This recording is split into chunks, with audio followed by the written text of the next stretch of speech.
जी ज़ात जे वजूद जा इनकारी उहे टीवियुनि ते वेही सोशल मीडिया ते वीडियो क्लिपूं हलनि थियूं चवंदा अलाह आहे ई कोन कंहिंजी पूॼा था कयो चरिया थी पिया हिकिड़ा पागल थी विया वॾा प्रोफेसर वॾा दानिशवर पाण खे सॾनि वॾियूं PhD जूं डिग्रियूं कढियूं वेठा आहिनि उहे चवंदा अलाह आहे हिकिड़ा हुज़ूर अलैहिस्सलातु वस्सलाम जे शान में सख़्त घटिया लफ़्ज़ ॻाल्हाइनि था जेके माण्हू ज़ुबान ते आहिनि सोचण बि गुनाह सोने नबी करीम सल्लल्लाहु अलैहि वसल्लम जे इज़्ज़त अज़मत नामूस जे ख़िलाफ़ के मुनज़्ज़म साज़िश थिए थी जंगुनि में मुसलमान को खटे कोन सघिया अफगानिस्तान में पहिरियों मुगाया पठाननि खे 45 मुल्कनि में फ़ौज आई हिते चढ़ाई करे अफगानिस्तान नेटो हुआ अमेरिका हुई बरतानिया हुई सभु फ़ौजूं आयूं पठान पागल हणी उन्हनि खे बुछड़ो करे छॾियो ऐं इन में गज़ा में चंद को 700 या 1000 या 1500 या 10,000 हूंदा उनखे सॼी दुनिया जूं फ़ौजूं गॾु थियूं वञे जदीद असलो जदीद टेक्नोलॉजी उन्हनि खे किराए न सघिया आहिनि अञा बि 6 महीना थी विया आहिनि उहो 5 ॾींहंनि में गज़ा फतह करे वठंदा सुभान अल्लाह त हू जंगुनि में असां ॾाढा कोन असां वटि जज़्बे जिहाद आहे जंगुनि में कोन था कटी सघूं हुननि सोशल मीडिया खे ऐं प्रिंट मीडिया खे हथियार बणाए मुसलमान जे अंदर मां ईमान कढण जी कोशिश कई हींअर जेको जंग शुरू थी आहे न उहा जंग शुरू थी आहे इन सोशल मीडिया जे ज़रिए हिकिड़ा माण्हू अलाह खे कोन था मञनि वॾा वॾा दलील कनि आम माण्हू ॿुधनि सही न थियो आहे के माण्हू हुज़ूर जे शान जा मुनकिर आहिनि हाणे हिकिड़ो ख़बीस वेठो आहे जो उहो चए थो अबू बकर मुस्लमान कोन्हे हज़रत उमर मुस्लमान कोन्हे मूंखे क़ुर मां साबित करे ॾियो ईमान साबित करे ॾियो वॾा वॾा मौलवी उन्हनि खे ॿुधाए थो वेठे वॾा वॾा पढ़िया लिखिया माण्हू उन्हनि खे ॿुधाए थो उहे उते वरी ऐलान था कनि त मां शीओ थिए ऐं हिकिड़ो वॾो पीर आहे आलिम आहे ऐं कादरी सिलसिले जी गादी जो अॻुवाण आहे उहो उन ऐलान करण मां शीओ थियो सो इहे हिकिड़ा हुज़ूर जे हर बैतनि जे शान जा मुनकिर हिकिड़ा हुज़ूर जे असहाब किराम जा मुनकिर ऐं हिकिड़ा पीरान पीर मरहूम सुभाणे से अब्दुल क़ादिर जीलानी जे नाले हिकिड़ो निभाॻो ख़बीस अहिड़ा लफ़्ज़ तो कच्चा लफ़्ज़ ॻाल्हियुनि वारा तो चवे जेको मां दिमाग़ ते आणण शर्म थो महसूसु थिए जेको फितने फ़साद जी हिकिड़ी लहर उथी आहे हमारे इल्म खे उनजी शरई कानूनी इख़लाक़ी ज़िम्मेदारी आहे उनजो तदारुक कनि उनजो भरपूर मोट ॾियनि भरपूर उनजो दिफ़ा कनि असां टुकर खाऊं था मदीने वारे साईं जे नाले ज़िंदगी पली आहे हुज़ूर जे नाले ते जेकॾहिं उन्हनि जे शान जी गुस्ताखी थियनि थियूं ऐं सरेआम सां टुके वेठा हुजूं त पोइ असां त बेनीम पिया चइबासीं असां निमक न मल्हायो अबू बकर सिद्दीक़ हिकिड़ो चयो मुसलमान ई कोन्हे टीवी ते वेही चैलेंज थो करे वेठो ऐं असां चुप करे वेठा हुजूं पोइ असांजो ईमान कोन्हे इन जे लाइ मूं सोचियो आहे त इहा मूं हिकिड़े जी ॻाल्हि कोन्हे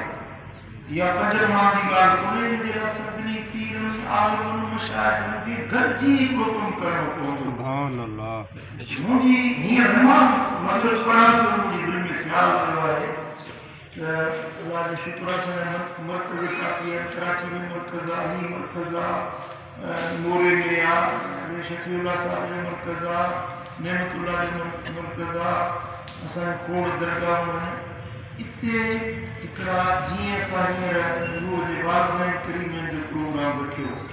ऐं चीदा उलमा शाइख़ आया उन्हनि अची इन मौज़ूअ ते बयान कयो माण्हुनि जे दिलि ते वॾो असर पियो आहे हिकिड़ो माण्हू खे ॾिसी मां उमिरि ते वञा पर उमिरो कयो साईं जन जे अबान में आहे हिकिड़े माण्हू खे फ़ोन कई ॾिसी मां अचो थो या कजो पर ॾींदुसि इहो खून पंहिंजो ॾींदुसि मरीज़ मरे थो हुनखे खून जी ज़रूरत आहे मां ॾींदुसि हुज़ूर जे अबान में ईसा सुभान अल्लाह अल्लाह माण्हू जे ज़हन ते असरु पियो आहे इन जलसे जो मूं सोचियो आहे त ईअं तव्हां उनवान सोचियो पोइ उनजे लाइ असां हिकिड़ा कॉन्फ्रेंसूं रखनि मुख़्तलिफ़ शहरनि में हैदराबाद में का नासिर में का लातूर में का मोरे में का कराची में कंहिं मौज़ू उनवान हुजे अलाह ताला जी वफ़ादारी आहे कंहिंजो मौज़ू हुजे शान रिसालत कंहिंजो मौज़ू हुजे चइनि यारनि जी इज़त ऐं अज़मत ख़ासि करे अबू बकर उमर उस्मान मौला अली उन्हनि जी इज़त ऐं अज़मत जी ॻाल्हि इन तरह सां मुख़्तलिफ़ मौज़ूअनि ते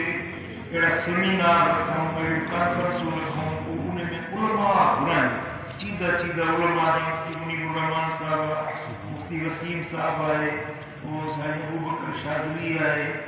या असांजे सिंध जा उलमा आहिनि पंजाब जा उलमा आहिनि उन्हनि खे जेके एक्सपर्ट हुजनि कंहिं मौज़ूअ ते उन्हनि खे घुराए ऐं उन्हनि खां उहे तक़रीरूं थियनि वरी उन्हनि तक़रीरुनि खे लिखिजे उहे लिखी उहे किताबी सूरत में माण्हुनि ते आम चढ़े जीअं हीअ कॉन्फ्रेंस थी वालदेन करीमनि जी या सॼी कारवाई लिखी आहे वरी उन्हनि जा उहे दलाल उलमा जेके वकील बुज़ुर्ग उहे सभु लिखिया आहिनि किताबी सूरत में अची वेंदो इहो अवाम ताईं पैगाम पहुचंदो पोइ ज़हननि जो इस्तेमालु थींदो सुभान अल्लाह सुभान अल्लाह मूंखे हींअर नमाज़ पढ़ंदे इहो ख़्यालु आयो आहे तव्हां सां मशवरो कयां थो तमाम नास जे अक़ाइद जो तहफ़ुज़ ऐं दिफ़ा थींदो वीचारनि जो शूर इल्मु न आहे भला अमल नथा करे सघनि त पंहिंजो दिफ़ा त कंदा ईमान जो अक़ाइद जो उन्हनि जा मुहाफ़िज़ इहे उलमा शाइख़ जेके गॾिजी करे अहिड़ा प्रोग्राम कंदा जिन ते पैगाम पहुचंदो अवाम ताईं तमामु ॾाढो हींअर जीअं तव्हां जेको कयो इन मौज़ू ते अवाम करे ॿुधो न ऐं ॿुधण सां इन्हनि हस्तियुनि सां कुदरती मुहबत पैदा थिए थी जुनून ऐं जज़्बो पैदा थिए थो अक़ाइद ऐं मुहबत जो अञा वधीक इज़ाफ़ो थिए थो तमामु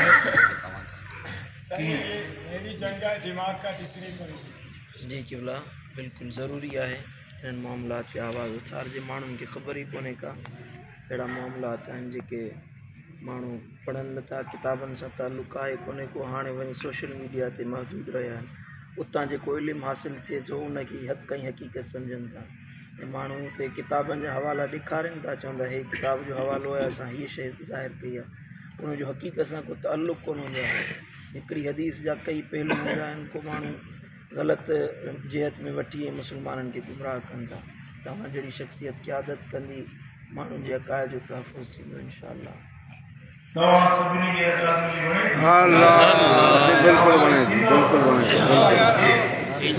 प्रोग्राम रखूं मुख़्तलिफ़ इलाइक़नि में तव्हां उन्हनि में शिरकत कयो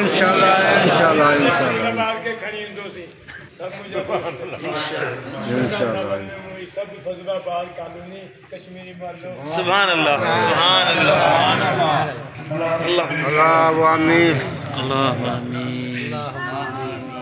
अल्लाहु आमीन अल्लाहु आमीन।